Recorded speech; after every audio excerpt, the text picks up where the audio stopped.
Oh yeah, it's Valentine's Day. Okay, 8 o'clock in the morning. It's about 42 degrees in here. It was about, what did I say? It's about 27 degrees in the back of the house. Okay, so it is working. Now, this is the thing is, I still have just a plastic sheet between the house and the back half, and there's holes cut for, electrical and stuff like that. And there's gaps in this side, so I've never really quite finished this part, but it is still considerably warmer. I am running the heat today, not actually at the moment. I turned it off about an hour ago, so I got it up to 42. This is about the high point of the day, though. It's going to get colder throughout the day, and I don't even want to walk outside. I haven't been outside. I poked my nose out a couple times, but that's what's going on. The forecast was for it to start raining this morning and then go to snow by afternoon or something like that. They were forecasting 1 to 3 inches of snow. Well, here, it's like it's a microclimate or whatever. First thing this morning at 6 o'clock, I already had some snow coming down, so I don't think it even started raining here. I think it just went straight to snow. And yeah, the forecast was, I don't know if this is going to work or not, but my flip out display on the camera isn't working anymore. Sometimes it works, sometimes it doesn't. I think you got a wire in the frame. Sorry, I'm just kind of balancing things here. So yeah, the forecast was the morning high of 37 degrees outside, and then it's going to cool down after that. So it's going to be, we're looking at, this could be the coldest it's been this year.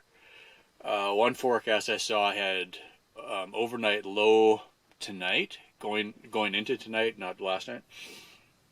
Single digits, like 7 degrees or something like that. So, yeah. But then in a couple days, it's going to be back up into the 60s and 70s again. So, yeah. Just kind of hunker down. I'm layered up here. I've got sweats under my pants kind of thing, and t-shirt and sweatshirt, and then the hoodie. If I can avoid running the propane heat too much, all the better. If it gets too cold, I'll turn it on again. Okay. Yeah, it's one of those things where, propane is cheap until you run out. And then you're like, oh, great, it doesn't matter how much it costs if you can't get any more. Just, really? So in the meantime, I'll be sitting here wearing my gloves. I downloaded a bunch of video clips from the Rolex 24-hour race at Daytona, which was a couple weeks ago, I guess now. I lose track of time anymore. But so that's one of those things where it probably wasn't that long ago that I would have sat there and watched as much of it as I could in real time, because you can get a live stream of it. And I would have been just sitting there geeking out, But out here, I don't have enough bandwidth to watch it in real time. And I don't really want to waste a whole 24 hours watching the race anymore. So I downloaded it, and I'll watch it for about an hour a day. So this is going to take me all month to watch this thing probably. But today is a perfect day for it, right? But with the snow, and it's pretty opaque out there right now. I did have a few minutes that it got brighter again. So a couple times already this morning it has stopped snowing and got kind of bright and then started again. And with the forecast saying most of the snow was in the afternoon, it's not going to be a good solar day. So what does that mean for power, right? I saw a low this morning of 11.2 on the batteries, and I am running the laptop on the charger. So, yeah. Yesterday, I was running the big computer for about 4 hours off of solar directly. And it's just kind of a thing where what I was doing was a project I needed to do. But I was considering, should I not do anything so that I came into today with just full batteries, right? But I think tomorrow is going to be better again. So it's just kind of like, well, I'll get through one day of not very much power. Now, fortunately, I can run propane heat with no power. I've got DC lighting. I've got rechargeable lights that I can just use those. So that doesn't affect the main system. So likely when it gets towards evening, I'll just go out and shut the inverter off, and whatever's left in the batteries, we'll just let it sit there until the sun comes back up again. I've done that a few times. At the moment, I have more solar panel capacity than I have batteries to store it. Okay, so on a good sunny day, I can be coming up on almost full charge, say, by 9:30 in the morning. They charge up really quickly, so I don't have near as much battery capacity as I've got solar capacity. So most of what I do, I look at running loads right off of solar in the middle of the day. And that doesn't leave me as much into the evening, is kind of how I look at it, you know. If I had a lot of batteries, then I could do more things that used more power into the evening. And I'm also looking at what do I have first thing in the morning. Like for instance, when I have sun in the middle of the day, I'll brew coffee and fill up my thermos. So now I've got a thermos of at least warm coffee, like now. Okay. And since I was running propane and the batteries were kind of down, now I use the propane stove to reheat the coffee that I have. If I run out of coffee, I can boil water and use the French press and make a cup that way. So that works. That's really fine.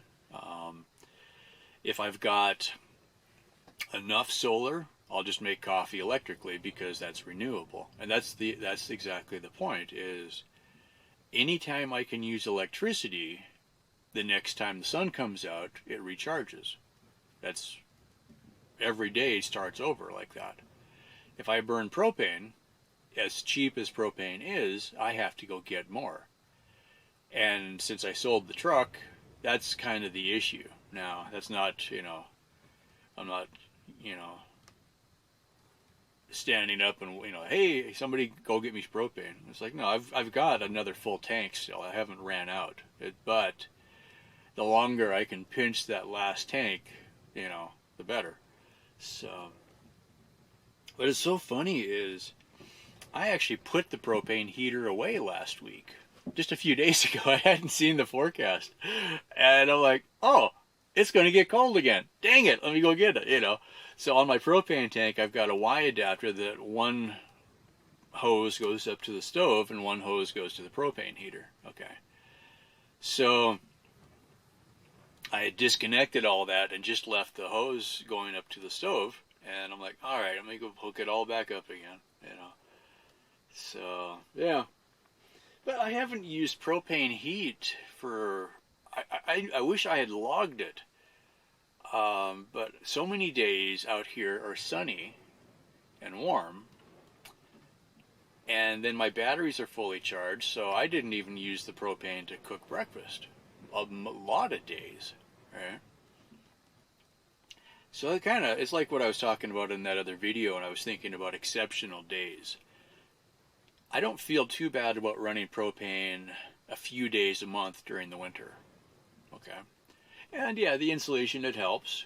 But I just shake my head when I think about it, because the propane that keeps me warm on a day like today, the insulation that keeps me warm on a day like today is also preventing the sun from warming up the house on a cold but clear day. And it's just like you can't win. That does get me into an idea, though, that I was kind of... I'm trying to get my head around this, because I could see having little micro shelters, I guess I could call it. And I'm trying to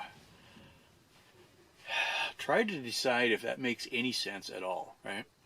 So on a sunny, warm morning when the wind isn't blowing, I sit on my front porch, on my front step, with my oatmeal and my coffee, and I just sit out there and enjoy the sunshine. So it's cold in the house, but it's warm outside. Okay. Because the sun warms it up outside faster because I've got insulation in here, and so it takes it a while for the sun to warm up the house through all that insulation because I'm not running HVAC. Okay. So, sunny day, cold morning, no wind. I sit out in the sun by 8 o'clock in the morning, and it's completely nice out there. Right? That makes sense. If it's sunny and windy, I sit in the bus because I'm out of the wind, but I still got the windshield, and all the windows, all that sun comes in, warms up the bus, really nice. Okay. If it's a day like today, there's no sun, so the bus is going to be just a freezer over there. So then I stay over here. Okay. On a really windy night, especially like the last few nights, the wind has just been howling. I've got probably one of the eaves or the downspouts bouncing around out there. It'd be like, when you're just trying to go to sleep, it's almost terrifying. You hear everything just slamming around outside, and you're like, oh, you're not going to go outside and try to fix something, and you forget the next day, to even look which one was bouncing, But on those windy days, and maybe this is just me, but that, like now the wind is howling again. I just really want to live in a bunker underground some days to get out of the wind. If you were in a little capsule 10 feet underground, you'd be happy as a bug in a rug. You wouldn't hear the wind, but you wouldn't get the sun either, right? So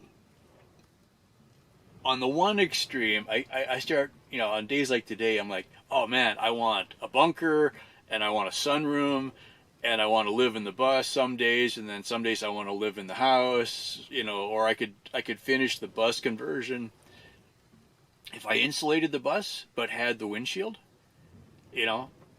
for the sun to come in. That would be okay,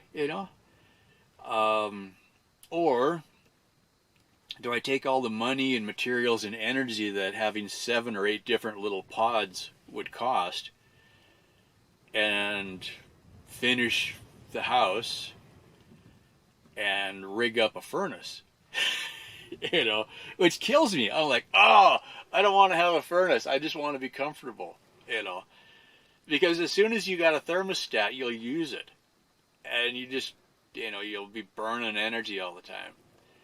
But I could have enough solar and enough lithium batteries probably to run it, I could go smaller and have electric heaters in here right now. And I never have 3 or 4 days of clouds in a row, typically. Okay. But that would probably, I don't know, $5,000 worth of batteries probably would give me enough to run electric heat on 4 or 5 cloudy days. Well, that's ridiculous. You could just burn propane instead. Yeah. The last winter I was in the bus before I built the house, I was actually thinking about looking at, I'm never going to drive the bus again. Never say never, but anything I did to the bus, I could undo it and make it roadworthy again. And, but I'm not planning on driving the bus anymore. Okay. So I was starting to think, okay, if I did a partition wall halfway back the bus, so I'd have the front 10 feet for living space, the back 25 feet, whatever, for storage or something. And then I would just heat the front half, or, I've drawn it up a few different ways. I could do it in thirds, so I could heat whichever one I'm in at the time, kind of thing, and put doors and walls in there. Okay. So that's an option. Okay. So I guess the idea was, I was kind of looking at it, I could go get either a little RV furnace, right, that burns propane and runs on a 12-volt fan system. So that way, even if the inverter wasn't working, I could have a battery hooked up and this thing would run. And most of the RV furnaces, probably for the last 20 years, have that little electronic control module so that it shuts, if the pilot light goes off or if the burner quits burning, it shuts off the propane so you don't blow it up. And they got all these safety features. And I was like, I could spend a few $100s and buy one of those one time and then it would be set. Okay. Then I got to thinking about it. I'm like, well, yeah, but the RV furnace has got way more safety stuff on it than I need because I'm never going to drive it. So then I started thinking, okay, I could just go buy a little, find whatever the smallest propane furnace would be. Okay. So I thought about that for a while. But what it came back down to is my little buddy heater here, sitting next to me, works just fine. It's not 40 below here like what I'm used to. When I grew up, it was 40 below. Here, this is a big deal. This next storm coming in, it's going to get down. The forecast was 9 degrees or 7 degrees. Okay, so it's below freezing, but it's above zero. That's the coldest it's ever been out here that I've seen. I've seen 20 a few times, but very seldom does it get below 20. Okay. So, exceptional days, So, I guess, simple answer, I could grab I've got two buddy heaters. I've got one in the back that has a 1-pound canister and one in the front that's hooked up to the 15-pound tank. And that's completely fine. There's no reason for me to have a permanently installed HVAC system because I don't need it often enough. If I had a lot of money and if I was 80 years old, I'd think that was a good idea. Right? But I don't have a lot of money and I'm 50 and I can just throw on a jacket for a couple of days and I've already got the jacket. It didn't cost me anymore. So it's just kind of a weird way to look at it. But yeah, that whole idea of if I had a bunker right now that was, because this is like we were talking on the other videos. If you were 10 feet underground, the ground temperature stabilizes at somewhere above 40 degrees, 40 or 50 degrees, depending on which website you look at. Okay. It's 41 in here now, and that's after I ran the heater for a while. So if I was sitting 10 feet underground, it would stabilize at where I am now or better. Okay. So I could sit there with a little tiny electric heater if I needed it to kick it from 50 to 60. And I'd be completely okay.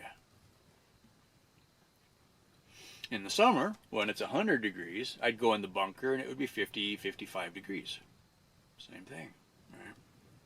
So for the cost of digging a hole, and I think if I dug a hole 10 feet deep, built into that and then bermed over it, I maybe could get away with not having to be, because you think, okay, I want 10 feet of dirt over my roof kind of thing. Well, that means your floor is 8 feet lower than that because you don't want to have a 6-foot ceiling. That's what the bus is. You'd want to have a little bit so you don't want to feel like, oh my God, I'm in a hole under the ground. You want to be able to just turn on the lights and forget about it. All right. So, yeah, honestly, if I ever had a lot of money, to where I could afford to do that, and this would be the thing, is I wouldn't necessarily want to live in that all the time. So then you got to think, okay, how much money do you want to spend on something you'd be in less than half of the time? I've already built the house, And that is one of those ideas that just will not die. I had the other crackpot ideas, and that's a tempting one. I could still do that water tank thermal mass storage idea, and honestly, if I had 1,000 gallons of water that was holding some heat, I could run that to the bunker and warm it up a little bit more. Or I could have that water coming into the house to warm up the house a little bit more. Right? And if I had, say, $1,000 worth of lithium batteries, which is actually it's reasonable. I'm starting to look harder at those again because they last longer. So over time, the money you spend on lithium is worthwhile. It's just hard to. It's a tough pill to swallow the first year when you look at it. You're like, yeah, okay. I can buy lead acid batteries for $100 a piece. I've got 4 of them. And I don't even like talking about the numbers on that because it's not apples to apples at all. You could say, yeah, you've got this many amp hours of storage, but you don't really, right? You have the efficiency of every step of the conversion in between. You've got how efficient is the lithium versus the lead acid, right? And I'm not even worried about energy density or weight because I'm not moving. If you're on a sailboat, like Gone with the Winds, I talk about them sometimes, or if you're on an RV, the weight of the batteries is a huge factor. Here, I don't care. If I could buy really, really cheap batteries that were 10 times as heavy and 10 times as big, I don't care. I got land. I just, I could cover half the ranch in batteries and solar panels. I wouldn't care if it was efficient, but it's still expensive. So it does change things a little bit. Anyway, yeah, I think over time, that's the thing is after you replace your lead acid batteries 2 or 3 times, then you start thinking, well, I figure my deep cycle batteries, I'll probably replace them every other year is the cycle I'm looking at. So by the second year, they aren't very good. They're about a year old now. And this is the second set. Okay. Second new set. I came out here with old batteries, so I knew they weren't very good, but it was enough to get started with. And that's something to think about. So now I'm looking at, okay, do I want to buy lithium batteries now? What am I going to do in the next 5 years? By the time I hit Social Security, I'm going to probably take it at the minimum age.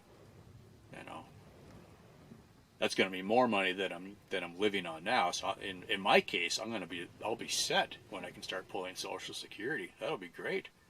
Most other people talk about, oh, they're on fixed income, they're on Social Security, they're all sad because they're on, they're trying to live on a quarter of what they used to make or something like that. And it's like, shoot, from now, that'll be about 8 times more than I'm living on.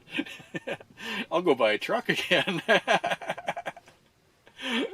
Or, a van. I'm very much thinking, it's like, yeah, when I hit Social Security, it's like the house is paid for, the land is paid for, then I could afford to go, buy a van and go touring. That'll be great. I'll be living it up. It'll be way better than I'm used to out here. So, yeah, it's something to think about. And then my other idea, I really, really want, when I get Turtle built, which will be finished this summer, I'll have the ability to cover 50 miles a day continuously between solar and pedaling, right? So then I could live camping and come back here in the winter when it's too cold to be camping on a bicycle. Okay. So I'm tempering that. It's like, well, if I can be gone for 6 months or something, do I want to put any investment into the ranch if I'm not even going to be here? Unless I can make that investment and make it something that I can also use on the road, which is when I really started looking at lithium again, because I could have a lithium battery pack, use it on Turtle with the solar panels, and then when I'm home, I could plug it into the main system. That's interesting. So these are the things that keep me up at night when I can hear the wind howling and you'd be like, where else do you want to be? Or what else can we do? Or yeah, it's hard out here.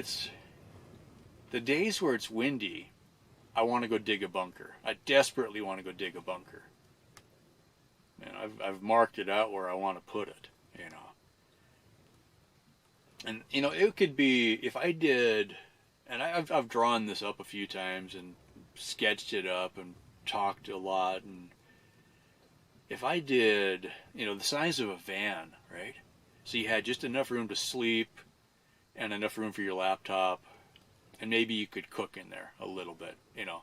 So you'd have something that during the day I could come into the house, if it was, you know, like, you know, for the windows, or I could sit in the bus and then go sleep in the bunker. It would be warmer. You know, so maybe it wouldn't be very big, you know, have a little submarine or something like that. That would be it. I should just go build a little submarine underground and just have a little conning tower that you crawl up the tunnel, and, you know. So when it's just a crappy day, I'm going to go sit in the submarine for a while, or the spaceship. Yeah, I don't know.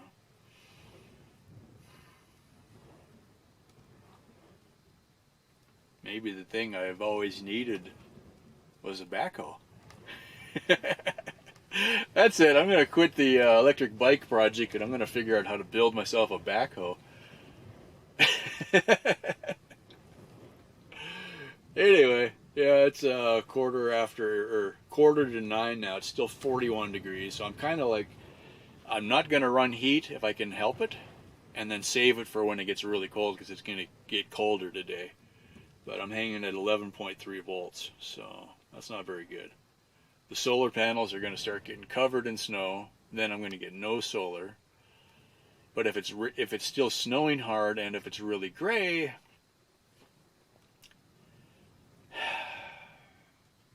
you're not going to get much solar anyway.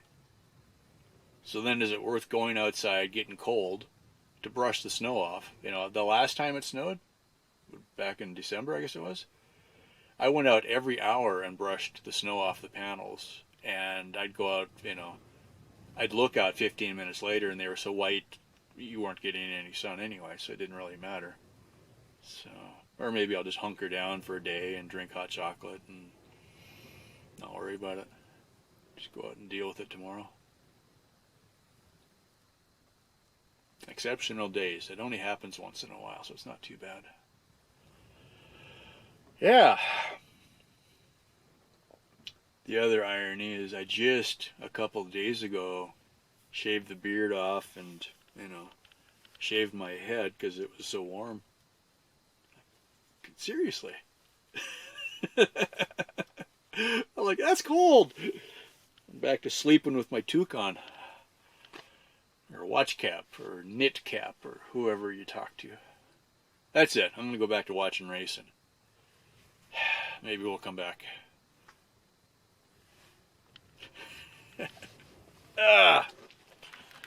It's still running.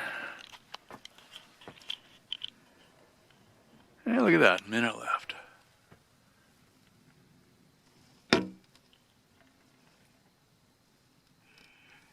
Yeah, at almost 9 o'clock. There was a little while. That direction is the mountain where that radome or observatory is. You can't see it. There was a few minutes where you could kind of see it. But look at the bushes. That is just, it sucks.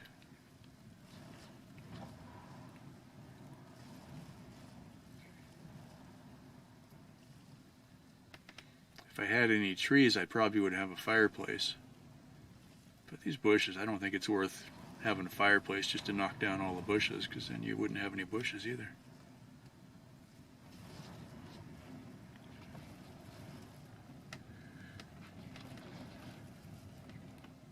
I just realized my window isn't all the way closed. I got snow on the inside.